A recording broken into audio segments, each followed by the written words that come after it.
Bismillahirrahmanirrahim. Assalamualaikum warahmatullahi wabarakatuh. Bismillah, alhamdulillah, wassalatu wassalamu ala rasulillah. La hawla wa la quwata illa billah.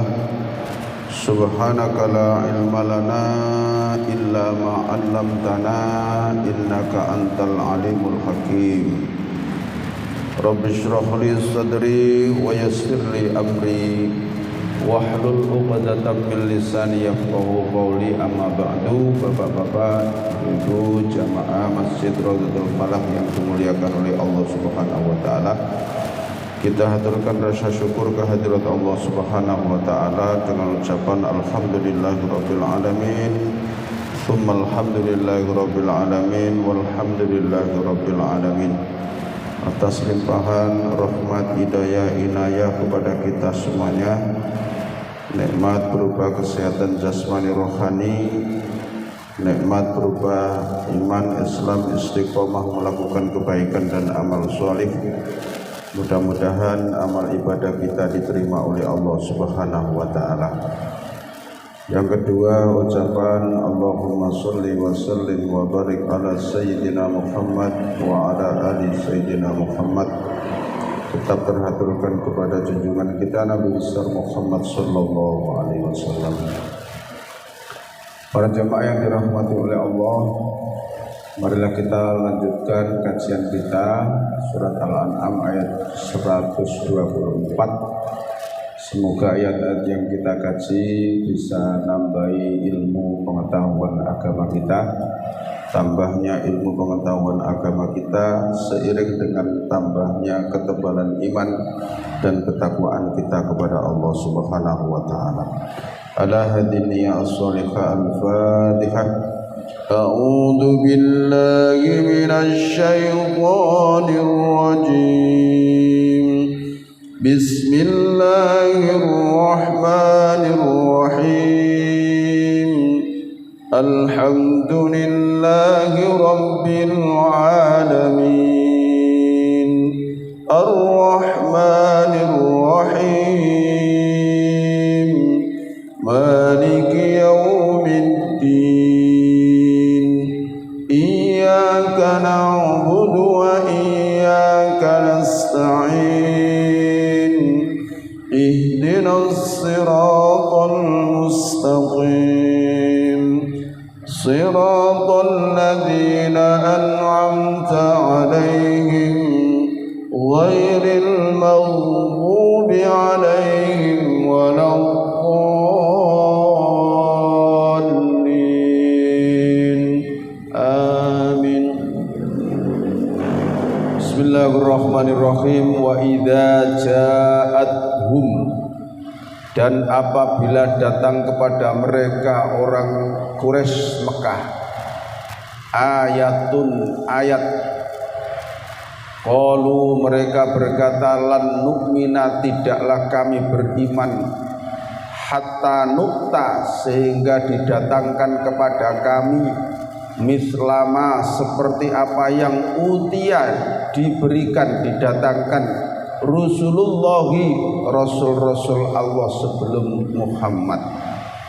Allahu, Allah a'lamu, yang lebih mengetahui, haitsu, di mana, yaj'alu, dia menempatkan risalatahu, tugas kerasulannya, sayusibu, maka akan ditimpahkan alladzina, kepada orang-orang yang ajramu, mereka berbuat dosa, sohorun, kehinaan, indallahi, di sisi Allah, wa adzabun, dan azab, syadidun, yang sangat pedih, sangat berat, sangat dahsyat, bima, dengan apa yang kanu, adalah mereka, yang kurun, mereka buat-buat, atau yang kurun, mereka membuat tipu daya. Ayat ini turun berkaitan dengan perilaku orang-orang kafir Mekah ketika dibacakan ayat-ayat Allah. Mereka selalu saja ketika ada ayat itu datang dibacakan oleh Nabi Muhammad di hadapannya, mereka berkomentar lan nu'mina hatta nu'ta mislama utiyah. Muhammad, kami tidak akan percaya kepadamu sampai didatangkan kepada kami, ditunjukkan kepada kami mukjizat-mukjizat seperti yang diberikan kepada rasul-rasul sebelum kamu. Yang seperti ayat kemarin itu. Ayat kemarin itu mengatakan, Muhammad, kamu menceritakan tentang mukjizat Nabi Musa, tongkat bisa berubah menjadi ular, bisa membelah laut, bisa memancarkan 12 mata air. Ngapain gitu kan? Kamu menceritakan Nabi Isa yang bisa menyembuhkan segala penyakit, bisa menghidupkan orang yang sudah mati dan lain sebagainya, bisa mendatangkan makanan langsung dari langit yang siap saji, siap makan. Sekarang mana mukjizatmu Muhammad? Kan begitu kan?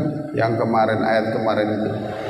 Jadi orang-orang kafir Mekah itu masih menuntut bahwa sebagai bukti kerasulan Nabi Muhammad itu mereka minta bukti seperti mukjizat yang Allah berikan kepada nabi-nabi terdahulu.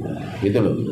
Padahal Allah sudah memberikan mukjizat terbesar kepada Nabi Muhammad, yaitu berupa Al-Quran yang berisi tentang segudang ilmu pengetahuan dan bekal hidup manusia, hidup di dunia, selamat di dunia dan selamat di akhirat. Sebenarnya kalau kita pikir mukjizatnya Nabi Musa yang tongkat bisa menjadi ular, bisa membelah laut, bisa memancarkan 12 mata air dari batu, itu masa berlakunya cuma itu saja. Masa berlakunya cuma waktu itu saja. Setelah itu sudah tidak berfungsi, selesai. Begitu Nabi Musa itu wafat, ya sudah, mukjizat itu tinggal tongkat. Yang konon katanya sekarang di Hagia Sophia di Turki, begitu disimpan di sana. Ya saiki disebutno lautan ya, itu sudah nggak berfungsi. Masa berlakunya sudah habis, begitu loh. Ya, mukjizatnya Nabi Isa juga begitu, sama aja. Nah, Allah itu maha tahu di sini. A'lamu wal Allah a'lamu yang lebih tahu haitsu di mana yaj'alu menempatkan risalatahu tugas kerasulannya. Maksudnya apa? Allah ini dalam memberikan bukti kenabian yang berupa mukjizat itu sesuai dengan kaum yang dihadapi oleh nabi itu. Jadi pasti tidak sama. Contoh misalnya, kenapa Nabi Musa diberikan mukjizat berupa tongkat, bisa membelah lautan, bisa menjadi ular, kan begitu kan? Terus bisa memancarkan 12 mata air dari batu. Kenapa kok diberikan mukjizat seperti itu? Karena yang berkembang pada waktu itu adalah ilmu sihir. Nah begitu loh. Maka untuk menghadapi para tukang-tukang sihir, Nabi Musa dibekali mukjizat yang dahsyat untuk bisa mengalahkan tukang-tukang sihir waktu itu yang dianggap mereka nabi, bahkan dipertuhankan oleh mereka. Dan itu sudah dibuktikan, di mana pada suatu hari kan Firaun kan nantang Nabi Musa, kan begitu kan? Maka di tanah yang lapang begitu dihadirkan semua rakyatnya, dihadirkan semua tukang-tukang sihir, dihadirkan Nabi Musa di situ untuk menguji bagaimana kehebatan dan kedahsyatan tongkat Nabi Musa. Maka ketika tukang-tukang sihir yang diundang oleh Firaun dan sudah dijanjikan ini Pak, sudah dijanjikan kalau bisa mengalahkan tongkatnya Nabi Musa, maka akan diberikan hadiah, akan diangkat menjadi pejabat-pejabat kerajaan. Oh, begitu semangatnya para tukang sihir. Begitu para tukang sihir sudah melemparkan tali-talinya dan berupa menjadi seekor ular, salapangan penuh ular. Karena tali-tali yang tampar-tampar yang dibawa oleh tukang-tukang sihir dilemparkan itu. Maka gilirannya Nabi Musa melemparkan tongkatnya, berubah menjadi seekor ular yang lebih besar daripada ular-ular tukang sihir. Akhirnya ularnya tukang sihir dimakan semua sama ular apa itu mukjizat tongkat dari Nabi Musa yang berubah menjadi ular. Habis semua ularnya itu Pak. Lalu terbelalaknya orang sak lapangan ya melihat kedahsyatannya. Bahkan para tukang sihir waktu itu semuanya dan hampir semuanya itu beriman kepada Nabi Musa. Dan Fir'aun mengancam, barang siapa yang mengikuti Musa maka akan aku potong tangannya secara bersilang. Kan begitu di ayatnya, akan aku potong tangan dan kakinya secara bersilang, begitu Pak. Ya, nah karena kalah, bagaimanapun ya Fir'aun juga tetap gak mau kalah dengan kerajaannya. Maka Nabi Musa mau ditangkap, dikejar. Nah kan begitu kan? Maka rapat dengan seluruh pejabat kerajaan sepakat Nabi Musa ditangkap. Kalau orang ini tidak ditangkap, bahaya ini. Kan begitu ya. Bahaya orang seperti ini akan bisa mengalahkan kerajaanku. Begitu Nabi Musa dikejar, maka membawa kaumnya Bani Israel lari meninggalkan kota Mesir. Dikejar terus, lalu Nabi Musa sampai di tepi laut. Nah, disitulah kepanikan yang kedua Nabi Musa. Kaum yang diajak Bani Israel menuntut, bagaimana Musa? Kalau Fir'aun dan bala tentaranya menyusuli kita, habis kita ini. Dan Nabi Musa juga panik, iki beneran keluar. Langsung perintah dari Allah, hai Musa, idrib bi asoka, pukulkan tongkatmu ke laut itu. Dipukul, laut terbelah menjadi dua. Maka dapat jalan keluar.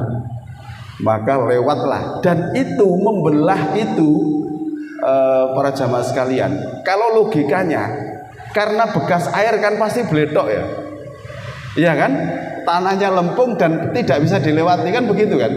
Tidak itu Pak. Ketika terbelah ya sudah membentuk jalan ini dan bisa dilewati. Karena kalau tidak ya pasti mendelep tuh Pak, lempung ya dano, bekas air kok, ya pasti bledok kan. Tapi tidak. Ya kering kayak jalan begitu. Dan air itu bisa membentuk dua dinding Pak, dinding kanan dan dinding kiri begini Pak. Loh, begitu takjubnya ya, kejadian yang luar biasa. Orang lewat di situ Nabi Musa dengan Bani Israel. Maka ketika sudah nyampe di pantai sebelah sana, Fir'aun menyusuli dan bala tentaranya ketok ono dalan. Kan begitu, dikejarlah kuda-kudanya dan bala tentaranya semuanya dipacu biar nututi bisa menyusuli Nabi Musa. Maka ketika di tengah-tengah laut dikembalikan lagi oleh Allah. Habislah riwayat Fir'aun dan bala tentaranya. Itu mukjizat Nabi Musa. Tapi itu masa berlakunya ya sudah seperti itu. Sekarang ya sudah tidak. Nabi Isa juga bisa menyebutkan segala penyakit. Kenapa? Nabi Isa kok diberikan mukjizat oleh Allah bisa menyembuhkan segala penyakit? Karena yang berkembang waktu itu adalah ilmu ketabiban. Gitu loh. Jadi orang-orang itu bisa menyembuhkan berbagai macam penyakit lewat ilmu-ilmu mantra-mantranya gitu. Lalu Nabi Isa diutus oleh Allah pada waktu itu untuk ngimbangi tabib-tabib yang ketika bisa menyembuhkan ini lalu dianggap Tuhan, ketika menyembuhkan ini terus dikultuskan begitu. Maka Nabi Isa itu dibekali oleh Allah dengan segala mukjizat untuk ngimbangi dan mengalahkan para tabib yang pada waktu itu. Sampai penyakit yang sulit disembuhkan, yaitu penyakit sopak, penyakit lepra, itu bisa sembuh hanya diusap saja sama Nabi Isa. Itu mukjizat Nabi Isa.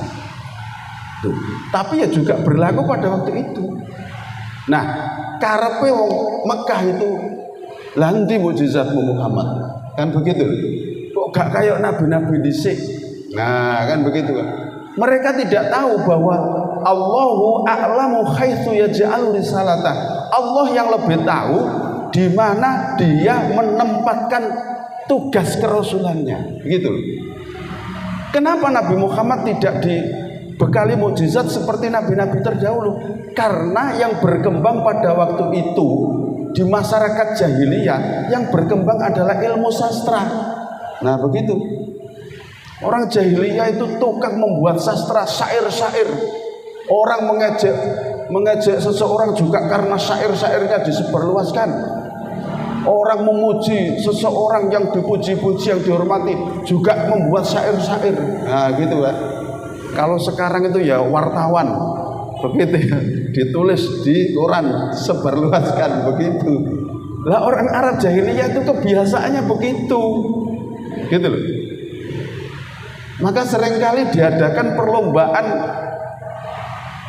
apa itu api-apian syair, yang paling bagus digantung di berhala yang dipasang di kanan kiri Ka'bah. Syairnya luar biasa. Maka Al-Quran ini didatangkan untuk mengalahkan para tukang-tukang syair rakyat jahiliyah yang waktu itu ya sedang memuja-muja patung dengan berbagai macam sastra-sastranya, syair-syairnya. Maka Al-Quran ini datang dengan segudang ilmu pengetahuan dan apa itu sastranya, baterainya.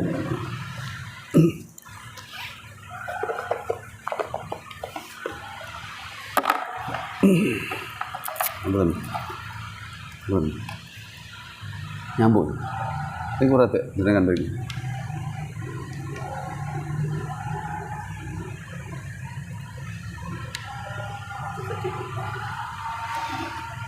Sambung.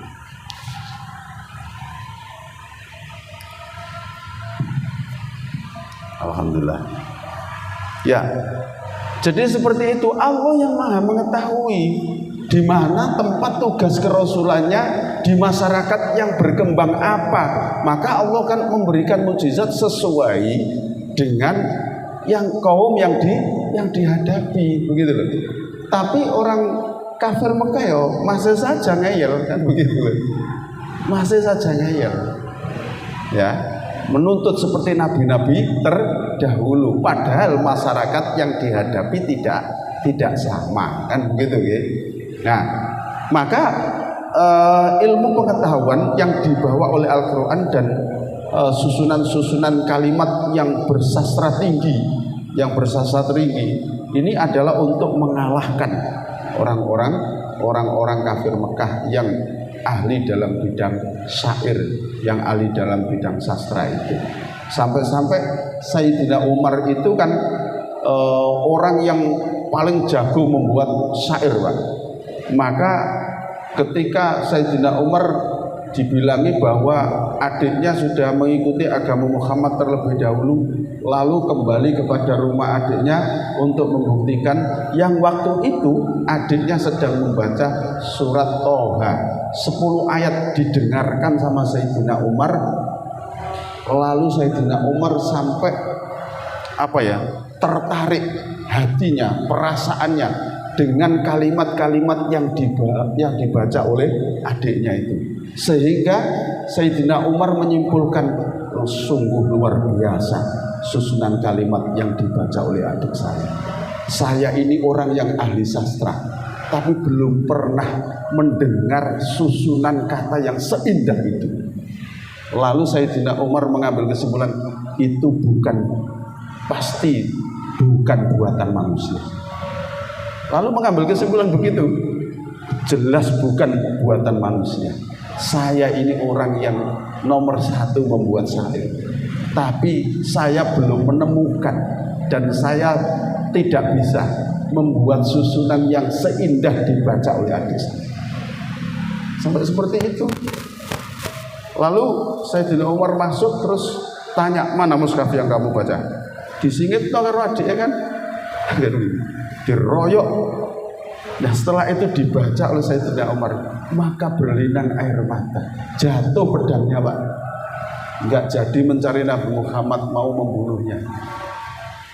Langsung hidayah masuk ke dalam hatinya bahwa ini jelas bukan buatan manusia. ini pasti buatan yang maha kuasa. Maka dia keluar dari rumah adiknya, pedangnya ditaruh, mencari Muhammad bukan untuk membunuhnya, mau mengucapkan kalimat syahadat. Ketemu Nabi Muhammad, merangkul Nabi Muhammad, asyhadu an la ilaha illallah wa annaka rasulullah. Muhammad, saya bersaksi hari ini bahwa tidak ada Tuhan selain Allah dan engkau adalah utusan Allah. Loh, seperti itu. Maka susunan bait-bait Al-Quran, ayat-ayat Al-Quran bisa menghipnotis, bisa menarik hati Sayyidina Umar sehingga bisa beriman. Nah, seperti itu. Ini mukjizatnya Al-Quran. Nah, jadi apa itu bukan berupa benda yang seperti diberikan kepada nabi-nabi terdahulu, tapi berupa kalimat-kalimat yang syarat dengan ilmu pengetahuan dan masa berlakunya sampai hari kiamat. Kalau mukjizat nabi-nabi dahulu cuma temporer saja, waktu itu saja. Setelah nabinya wafat ya sudah, nggak ada mukjizat itu, nggak berfungsi lagi. Nah gitu deh. Seperti onta yang keluar dari batu yang diberikan Nabi Soleh, ya sekarang juga nggak ada lagi. Gitu loh. Tapi Al-Quran setiap waktu, setiap zaman, setiap saat mukjizat dari Al-Quran selalu berlaku, selalu ada, asalkan kita mau mengkaji. Nah disitulah sehingga tidak berlaku lagi apa itu tuntutan orang-orang Arab Mekah itu bahwa Nabi Muhammad dituntut untuk membuktikan kemukjizatannya seperti nabi-nabi dulu. Allah yang maha tahu di mana dia menempatkan rasulnya dan tugas kerasulannya dan masyarakat yang dihadapi apa itu. Sayusibul ladzina ajramu saghurun, maka apa itu akan menimpa kepada orang-orang yang berbuat dosa dengan tidak mau menerima dan tidak percaya terhadap ayat-ayat yang Rasul sampaikan kepada mereka, akan ditimpa suatu kehinaan indallahi, ya jelas azab, kehinaan di situ, wa adzabun syadidun, dan mereka akan menerima azab yang sangat berat bima kanu yang kurun, karena sebab apa yang mereka membuat tipu daya itu. Bahkan ada di antara mereka namanya Walid bin Mughirah. Walid bin Mughirah itu orang yang kaya, pembesar Quraisy juga, mengatakan kalau Muhammad yang menjadi nabi, sebenarnya saya lebih pantas menjadi nabi karena harta kekayaan saya banyak. Itu kata Walid bin Mughirah.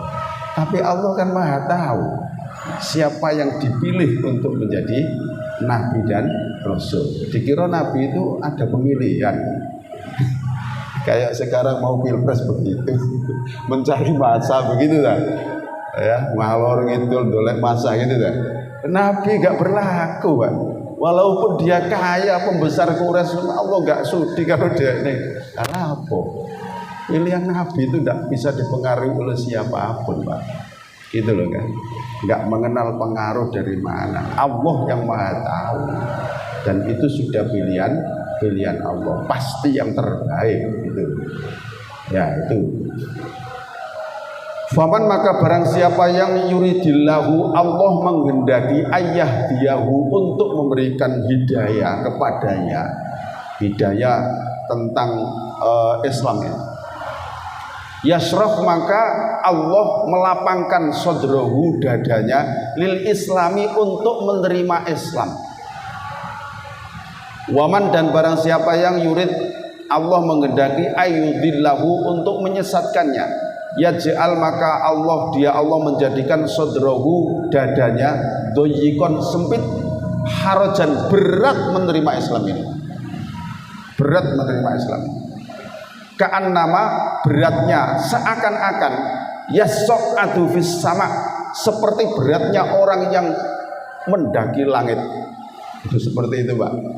Seperti orang yang mendaki langit. Jadi orang itu kalau belum dibuka pintu hidayah dari Allah, maka berat untuk menerima Islam ini, Pak. Itu. Ya, saya katakan hidayah di sini maksudnya hidayah ketaatan maksudnya. Saya sudah menyampaikan kemarin hidayah itu ada dua.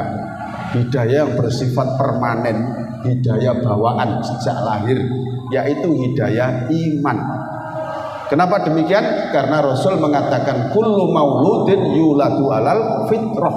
Setiap bayi yang lahir itu dalam keadaan fitrah. Fitrah di situ sudah beriman. Fa'abawahuma, maka terserah kedua orang tuanya yuhawidanihi, menjadikan dia sebagai Yahudi, au yunassironihi, atau menjadikan dia sebagai Nasrani, au yumajjisanihi, atau menjadikan dia sebagai Majusi. Yang penting ketika setiap bayi lahir pretet dalam keadaan fitrah sudah membawa iman. Nah, seperti itu. Ya, jadi hidayah di sini adalah hidayah ketaatan, yang itu harus dicari. Yang itu harus dicari dan ada proses seperti Sayyidina Umar tadi loh, ada upaya untuk mendengarkan baru hidayah turun karena ada usaha. Jadi hidayah yang berupa ketaatan itu harus dibarengi dengan usaha. Kalau tidak usaha, ya selamanya tidak akan datang. Gitu loh. Ya, selamanya tidak akan datang. Nah, jadi barang siapa yang Allah menghendaki dia mendapat hidayah berupa ketaatan, yasraq sadrahu lil Islam, maka dia akan melapangkan dadanya orang itu untuk menerima Islam. Melapangkan dadanya maksudnya ketika mendengar keterangan seperti ini dia langsung menerima dengan ikhlas.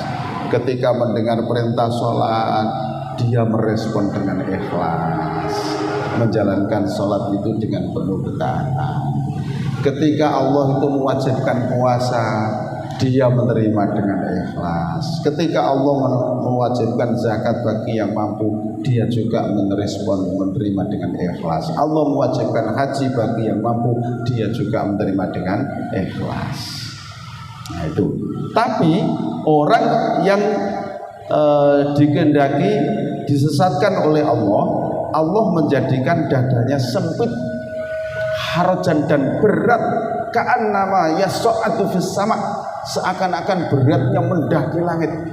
Krungu kewajiban sholat, waduh sholat soro bareng wudu barang, menutup aurat barang, menghadap kiblat, ya kan begitu kan? Dia itu berat ketika mendengar perintah-perintah itu. Tak pikir-pikir ya enak melok Kristen ayo, sholatnya cuma sak minggu pisan nang gereja, gak ada wudu, gak ada apa, batal bareng gak lapo-lapo.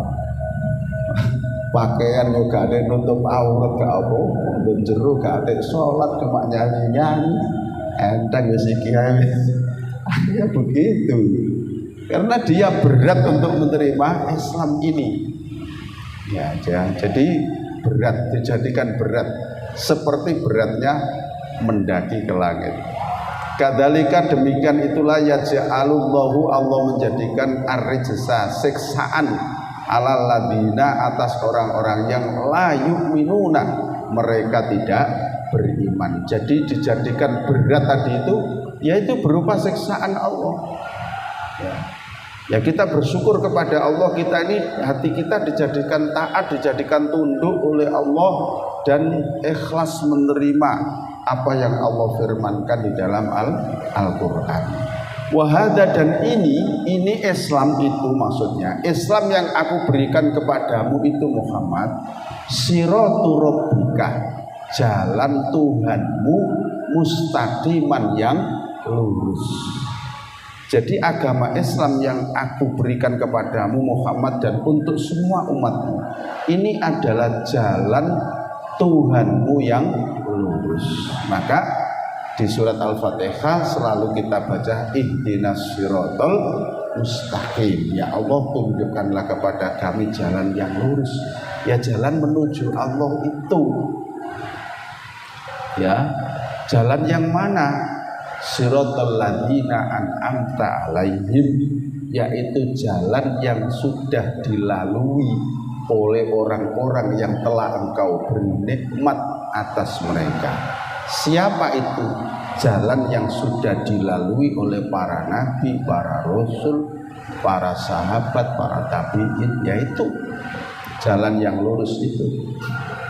Ya. Qad fassalna, sungguh telah kami jelaskan al-ayati, ayat-ayat liqaumin, bagi kaum yadzakarun, yang mereka mau mengambil pelajaran dari ayat itu. Lahum, bagi mereka yang mengikuti jalan Allah yang lurus tadi itu, Darussalam adalah negeri kedamaian. Darussalam itu negeri kedamaian, maksudnya adalah surga. Darussalam, darun itu rumah atau kampung atau negeri, assalam kedamaian. Inda rabbihim, di sisi Tuhan mereka, wa huwa, dan dia Allah, waliyuhum, pelindung mereka, bima kanu, terhadap apa yang ya'maluna mereka kerjakan. Barangkali ada yang ditanyakan, monggo sambil jalan, monggo Pak. Kalau ada yang ditanyakan, monggo. Oke. Assalamualaikum warahmatullahi wabarakatuh. Waalaikumsalam warahmatullahi wabarakatuh. Mengenai bayi, tapi sebelum lahir di dunia itu kan suci, dibawahi iman. Oke. Gimana dengan pemahaman mengenai bayi lahir, sebelum lahir itu kan di Lauh Mahfuz sudah ditulis. Nanti jadi manusia kayak umur apa juga iman atau enggak itu kan sudah ditulis di Lauh Mahfuz. Ya. Gimana kata pemahaman itu? Oke. Bayi itu mengalami 3 kali proses. 40 hari pertama menjadi segumpal darah, 40 hari kedua menjadi segumpal daging, kan begitu kan? 4 hari ketiga sudah berbentuk wujud makhluk, maksudnya wis bentuk ini calonnya meripat, ini calonnya kuping. Sejak 40 hari yang ketiga sudah ditiupkan ruh di dalam bayi itu, maka bayi itu hidup. Berbarengan dengan tiupnya ruh itu ditentukan ya ajalnya besok, ya kan begitu kan, rizkinya, terus jodohnya, ya kan, jodohnya, terus nasibnya, nasib baik dan buruknya itu. Namun tapi keimanannya tidak disebut di situ Pak. Yang disebutkan 4 hal sebelum bayi lahir itu, kan begitu kan ya? Ajalnya, rizkinya, jodohnya, nasibnya. Nasib itu nasib baik dan buruknya. Jadi keimanan tidak disebutkan di situ karena Allah sudah mengambil janji ketika di alam ruh dikumpulkan para ruh sebelum ditiupkan ke masing-masing jasad manusia, diambil ikrar oleh Allah. Wahai para ruh, aku ambil kesaksian kalian. Alastu birabbikum, bukankah aku ini Tuhanmu? Para ruh itu menjawab, qalu bala syahidna. Surat Al-A'raf itu. Nggih Gusti, panjenengan iku pangeran kula.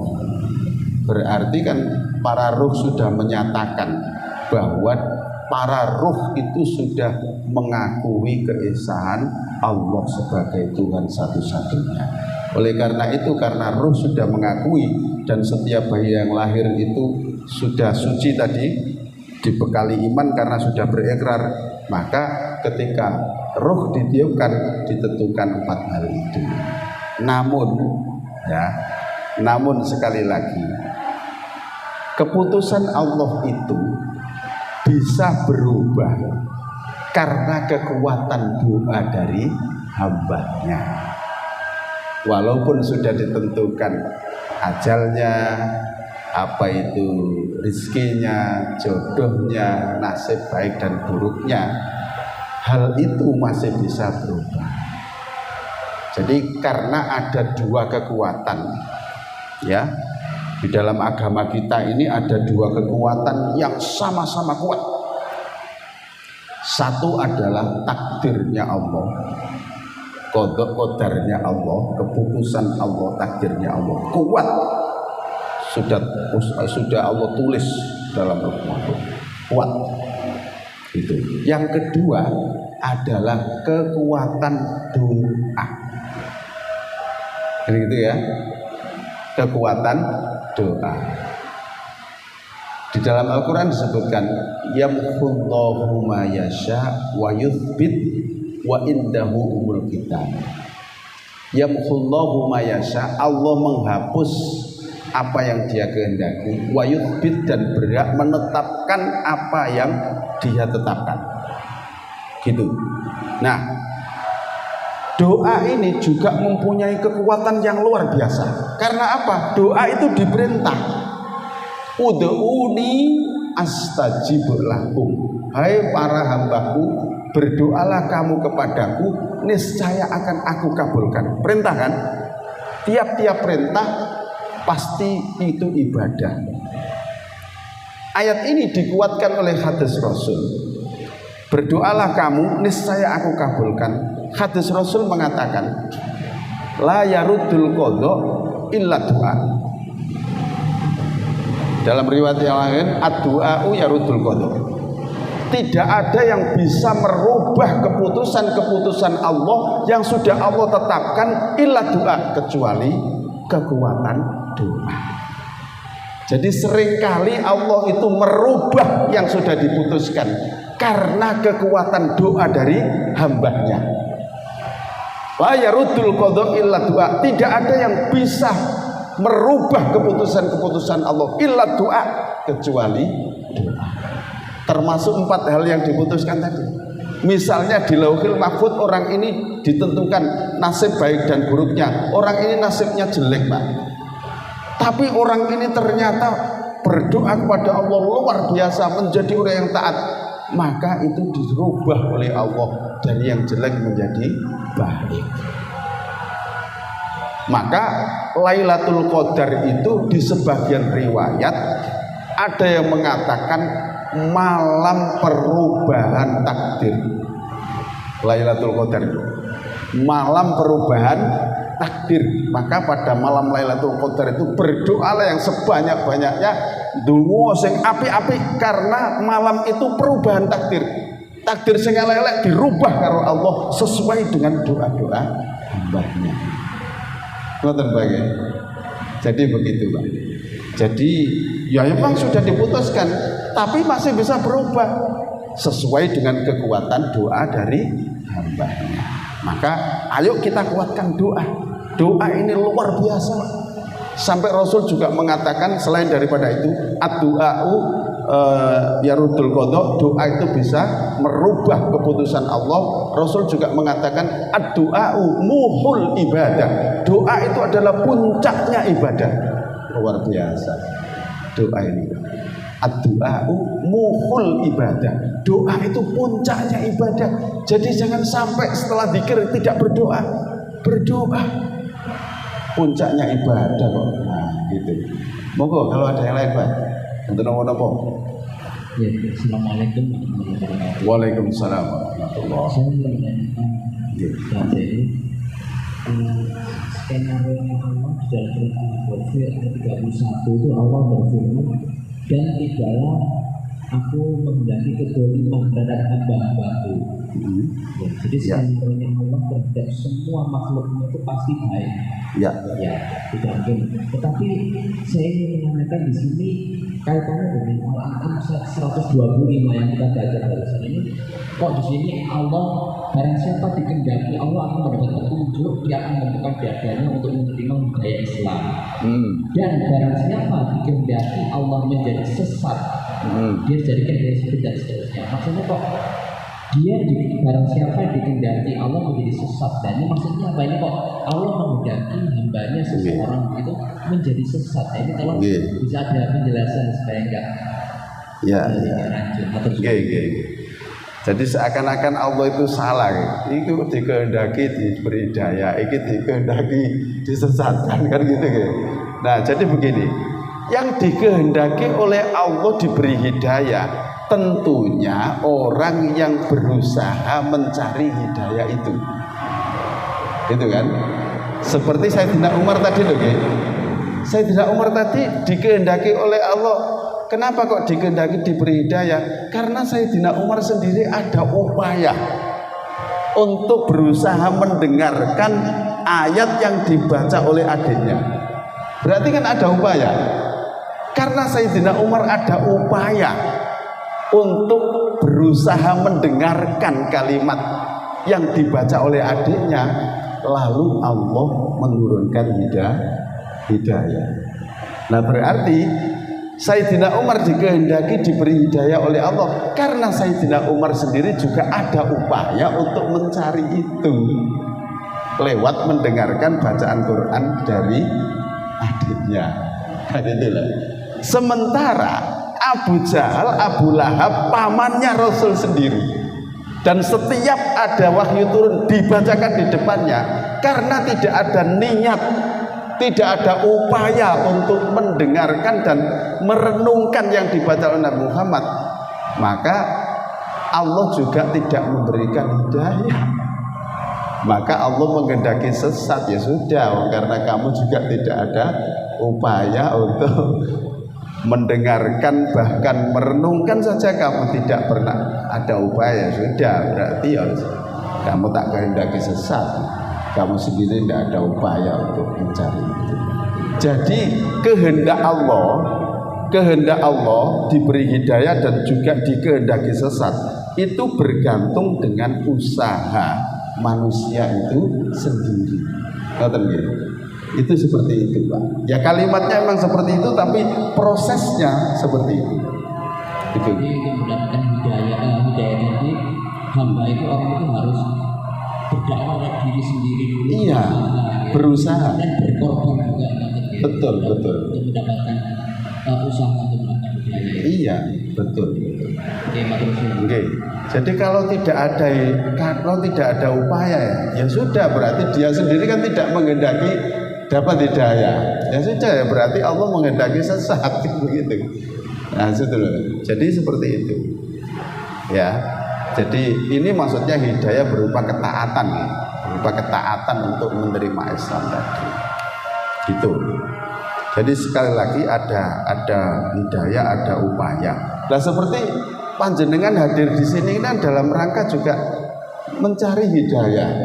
Apa? Mendengarkan ayat-ayat Allah. Dengan mendengarkan kita semakin paham dan kita semakin taat. Ya, karena kita mendengarkan hidayah yang lewat mendengarkan kajian ayat-ayat firman Allah ini tadi. Gitu, gitu. Nah, selamanya kalau mereka tidak pernah mendengarkan itu, ya sudah, ya selamanya juga tidak akan mendapatkan hidayah berupa ketaatan. Nah, berapa banyak orang yang sudah mengatakan iman Islam tapi dia belum melakukan. Nah, kan begitu kan? Ya karena dia tidak ada upaya untuk mendengarkan hidayah yang Allah sampaikan di dalam firman-Nya ini. Ya selamanya begitu. Lantas dia ngomong, ya sepurane ya aku durung sholat soalnya aku durung oleh hidayah. Ampangane ngomong, sepurane ya aku gak poso aku durung oleh hidayah. Kok iso ngomong ngono? Sampai niku durung oleh hidayah apa gak siap terima hidayah? Nah, itu masalahnya begitu.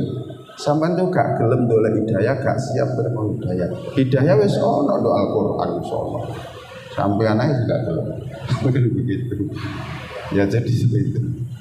Itu nggih. Wonten Pak. Wonten malih ta?